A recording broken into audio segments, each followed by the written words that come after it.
मेहर degree college जेको principal Mohammad Ibrahim चांद जी मुसलसल कोशिशुनि सां अॻियुनि जी भेट में काफ़ी बहितर नमूने हली रहियो आहे, उते अञा ताईं बुनियादी सहूलियतुनि जी खोट सबबि शागिर्द सख़्त परेशानी खे मुंहुं ॾेई रहिया आहिनि।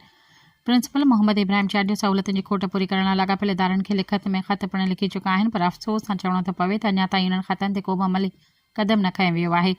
कॉलेज जी चौधीवारी मुकमल तौर ते तबाह थी चुकी आहे, जंहिं सबबि कॉलेज जी सिक्योरिटी खे संगीन ख़तरा लाहक आहिनि। उन खां अलावा MPA मेहर जे वालिद मुनवर ख़ान बुट जे नाले सां मनसूब स्पोर्ट्स कॉम्प्लेक्स मां दरियूं कुर्सियूं ऐं लोही गिलरी आइस माफ़िया सां लाॻापियल माण्हुनि खां चुराइण जा मुबैना इंकिशाफ साम्हूं आया आहिनि, जंहिं सबबि स्पोर्ट्स ग्राउंड खंडरा जो ॾेख ॾियणु लॻो आहे।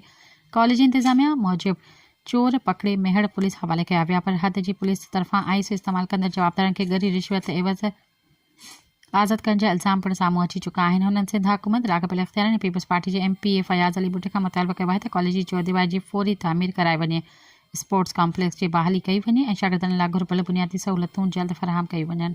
सब्सक्राइब कयो अवामी न्यूज़ HD खे ऐं ताज़ा तरीन ख़बरुनि लाइ ॾिसंदा रहो अवामी न्यूज़ HD।